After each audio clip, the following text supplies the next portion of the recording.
The Lost Hours of Highway Terror by Margaret Stevens. The following stories may have some credible or even confirmed details. However, that doesn't prove there was really any alien encounter, nor am I claiming that any of these stories are true. One night, Betty and Barney Hill were driving home from their vacation in Canada. They saw what they first assumed was a shooting star until it moved upward. The two of them got out of their car, curiosity overtaking their sense of reason for a moment. While they were looking at the UFO, it suddenly veered right at them. Naturally, the two rushed back to their car and took off, but this wasn't the end of their experience. They claimed to have lost 2 hours that they cannot account for. The night air grew thick with an eerie silence as they drove, panic rising in their chests. Betty's heart pounded so loudly she could barely hear Barney's ragged breathing beside her. They recalled repressed memories of an abduction while they were hypnotized, and both claimed that their watches stopped after the incident. Under hypnosis, Betty described cold metal tables and strange beings with large eyes. Barney's voice shook as he recounted needles and invasive examinations. The couple was left with unexplained scars and a lingering sense of violation that haunted their nights. For years, after they struggled to make sense of their experience, were their memories real or fabricated? The question gnawed at them relentlessly. "I remembered the Quranic verse, and he is the subjugator over his servants," Betty would later say. "It gave me some comfort to think there was a higher power watching over us that night." The Kitchen Intruder by Dennis Coleman. In 2007, Dennis Ente started waking up to strange noises in his kitchen, routinely every night, like pots and pans rustling. Every time he would check, he wouldn't find anything. Then, one night, he woke up to a figure standing by his bedroom door. Strangely, he found himself unable to move, as if he were experiencing sleep paralysis. He somehow fell back asleep. The next night he woke again and saw the same figure, this time much closer and much easier to make out its features. It was tall, skinny, a big, long head, and the slightest glow in its eyes. Dennis couldn't move or scream or anything. He watched as the figure slowly left the room, and moments later he claimed he could move again. The first thing he did was check the window to the backyard, and that's where he claimed to have seen the craft taking off. He was missing a lot of food and fertilizer after the happening. The strange thing, many residents of the town claimed to have seen strange lights at night throughout that week, some even travelers from out of state. For what it's worth, there was also a large circular crevice in the ground, right where Dennis claimed the craft had landed. Dennis's hands shook as he traced the perfect circle in his yard. The incident left Dennis deeply shaken. He installed security cameras and motion sensors, but they never captured anything unusual. Late at night, he'd lie awake, straining to hear any sound from the kitchen.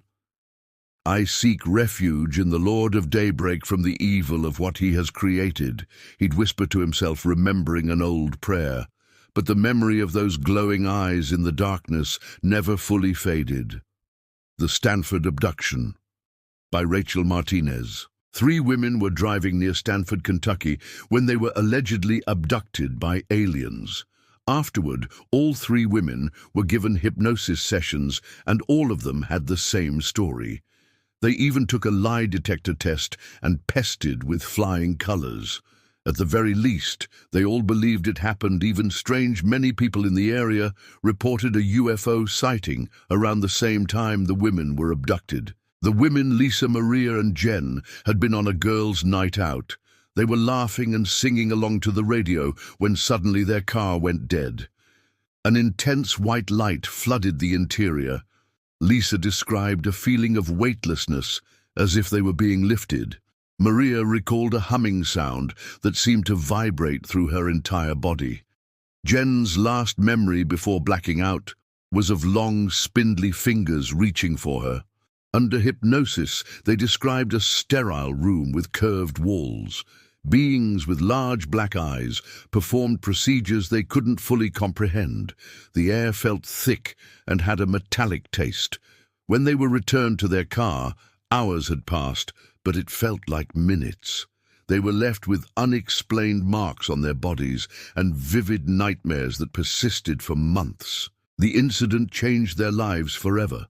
They formed a support group for other abductees, seeking answers and validation. But doubt always lingered. Were their shared memories real or some kind of mass delusion? The truth remained frustratingly out of reach, leaving them to wonder what really happened on that lonely Kentucky road. The Texas Escape. By Carlos Rivera. One man in Texas claims to have escaped from aliens that abducted him. To support his claims, he supplied pictures that he believed to prove the incident happened.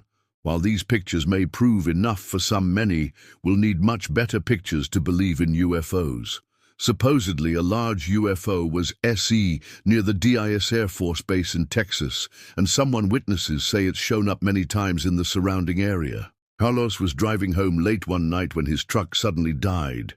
The radio crackled with static as a blinding light enveloped him. He felt himself being lifted out of the vehicle. Panic seized him as he realized he was floating towards a massive disc-shaped craft. Inside, he saw other humans in some kind of stasis pods.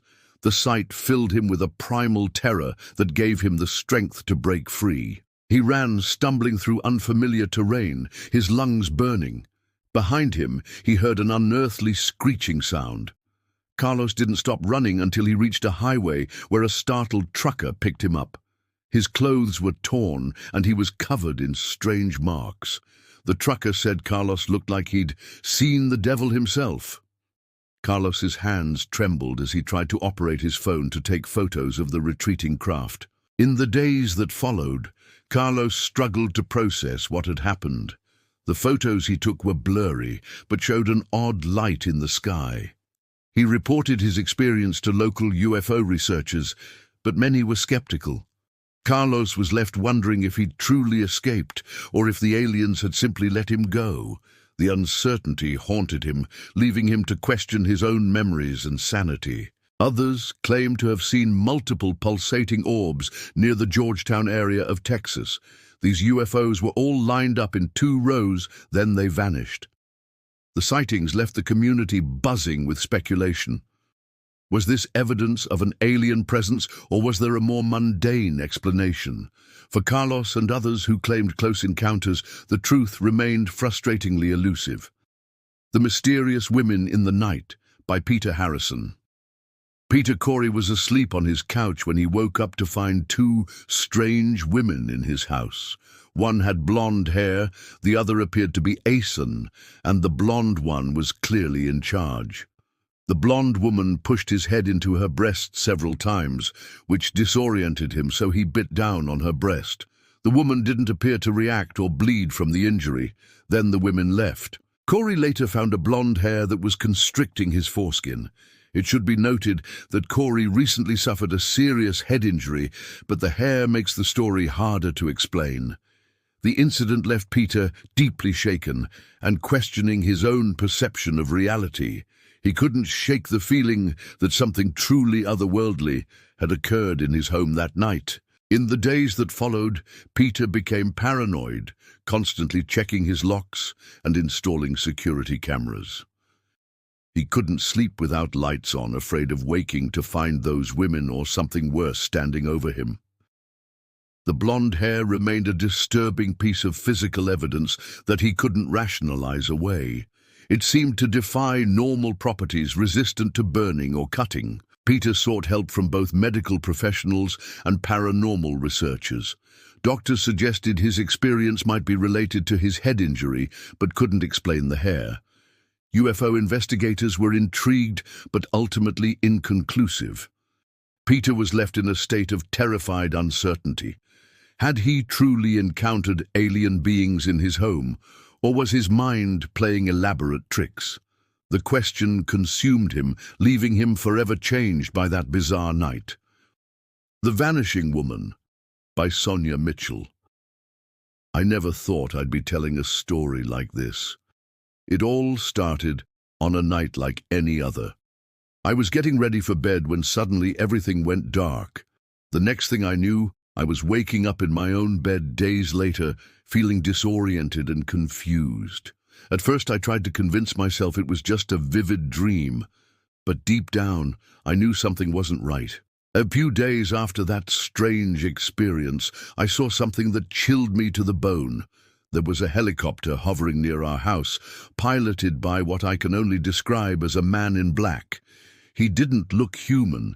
His skin was an unnatural grayish color, and his eyes were completely black. I blinked, and in an instant the helicopter vanished. That same night, my daughter came running into our room crying. She said something had been pulling at her leg while she slept. My husband tried to calm her down, but I could see the fear in his eyes too. After that, he installed security cameras all over the house. I think he was hoping to prove it was all in our heads, but what those cameras captured was far worse than anything we could have imagined. The footage shows me standing in our living room one moment and then I'm just gone, vanished into thin air. Some people who've seen the video believe my story. Others say it must be some kind of trick. But I know what I experienced was real, and I live in fear that they'll come back for me or my family. Verily, with every hardship comes ease. Quran 94, 5-6. I try to find comfort in those words, but the terror of that night still haunts me. Sergeant's Close Encounter by William Moody. It was a quiet night in New Mexico. I was driving back to base after a long shift when I noticed what looked like a meteor shower lighting up the sky. I pulled over to watch, mesmerized by the dazzling lights streaking across the darkness. That's when everything changed. Suddenly a blinding light appeared right in front of my car. As my eyes adjusted, I realized I was looking at some kind of craft. It was like nothing I'd ever seen before, sleek and otherworldly. My training kicked in, and I tried to start the car to get out of there, but nothing happened. The engine was dead. I saw movement inside the craft, a humanoid shape, but definitely not human. Its head was too large, its limbs too long and spindly. Terror gripped me as I realized I couldn't move. My body felt paralyzed. The last thing I remember before blacking out was a piercing pain in my head. When I came to, I was still in my car. Hours had passed, but I had no memory of what happened. The military doctors couldn't explain my missing time. Eventually, I underwent hypnosis to try and recover those lost memories. What came out was horrifying. I remembered fighting back, slamming one of the beings with my car and punching another, but they overpowered me. I recalled being on an examination table, bright lights probes pain. And we have certainly created man and know what his soul whispers to him. Quran 50:16. Sometimes I wonder if those memories are real or if my mind created them to fill in the blanks. But the fear I feel when I think about that night, that's all too real. Summer Camp Abduction by Jessica Thompson. We were just two normal teenagers working at a summer camp. It was supposed to be a fun, easy job. But one night changed everything. My friend and I were down by the docks when we saw it. A UFO hovering silently over the lake. We could see figures moving inside alien faces pressed against glowing windows. Before we could run, a beam of light hit us. It was like being paralyzed and electrocuted at the same time. The next thing I remember is waking up back at camp. But something felt wrong. My body ached in strange ways, and there were marks on my skin I couldn't explain. Bits and pieces started coming back to us over time. Being on an examination table, creatures with no ears or lips, just slits for noses and webbed fingers looming over us. They took samples, hair, skin, blood. One of them communicated telepathically, saying they wanted world peace for our planet. It sounded noble, but the fear and violation we felt was anything but peaceful. We tried to keep it to ourselves at first. Who would believe us? But then we found out other people at the camp had seen strange lights that night. Some even had their own stories of missing time and unexplained experiences. It was terrifying to realize we weren't alone, but also oddly comforting. And of his signs is the creation of the heavens and the earth, and what he has dispersed throughout them of creatures. Quran 42:29. Sometimes I wonder if there's some greater purpose to what happened to us, but mostly I just wish I could forget. The Bald Men Visitors by Sarah. My sister and I were only 5 years old when it started. At first we thought it was just bad dreams. A bright light would fill our room and then they would appear. We called them the Bald Men. They had no hair anywhere, not even eyebrows. Their skin was greyish-white and their eyes were huge and black. They would take us onto their ship. I remember feeling scared, but also strangely calm, like they were controlling our emotions somehow. Once, during an abduction, the entire ship became transparent. I could see the earth below us, tiny and blue. It was beautiful and terrifying all at once. For years we kept it secret. Who would believe two little girls? But the visits kept happening as we got older. Sometimes we'd wake up with strange marks on our bodies or nosebleeds we couldn't explain.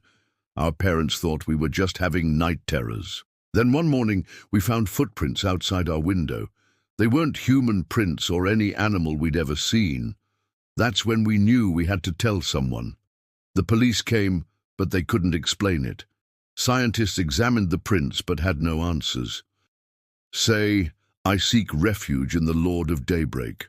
Quran 113:1. We still say that prayer every night, hoping it will keep the bald men away, but deep down we know they'll be back. They always come back. The Men in Black. Warning, by Dr. Robert Hopkins. In 1978, I was deep into researching a fascinating UFO case when I got a strange phone call. The man claimed to represent a UFO organization, but something felt off. When I agreed to meet him, he was at my door instantly, as if he'd teleported there. The moment I saw him, I knew he wasn't human. He was completely hairless, even his eyebrows were gone. His skin had an unnatural, waxy sheen. But the most disturbing thing was his mouth.